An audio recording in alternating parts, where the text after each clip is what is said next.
तो सकाळ सकाळ मत घोड़ाटा केमती मिलला कहूँ आपण को। हेलो फ्रेंड्स, गुड मॉर्निंग, जय जगन्नाथ। मिनी ब्लॉग को स्वागत कर मो जितू। तो सकाळ सकाळ रेडी होकर बाहरी गली मोर रायरंगपुर। आउ जो गाँव को सामान गुड़ा आसो से गाँव भाई मान को लेकिन जी रायरंगपुर।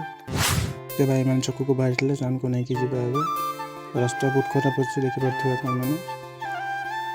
तो ये ब्रिजटा कौ पाखे अच्छी निहत कमेंट कर जनइबे। तो आम आसिक पहुँची गले भरंडिया छक देखिपे।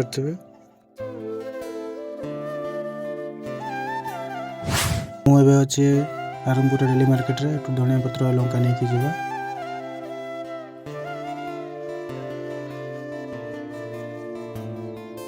तो लंका आउ धनिया पत्र किଣା किणी सरीगला देखिपे।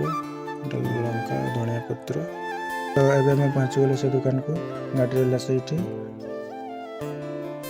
ये सीमेंट पिलर गुड़ा लोड हम।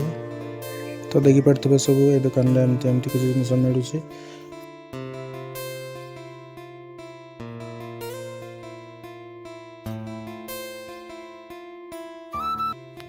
तो ये आम गाड़ी लोड हो देखिपे सीमेंट पिलर गुड़ा लोड हम। गाड़ी ए लोड सरला देखिपे सामान एत दूर आस। तो चलो अब घर बैठू रास्तार किसी नास्ता करके जीवा। तो ये होटल रू किसी खाई जीवा, सकाळू किसी खाई नथिलु। तो नास्ता भी हो गला। तो जदि मो वीडियो भल लगुच तो लाइक शेयर कमेंट सब्सक्राइब करेंगे।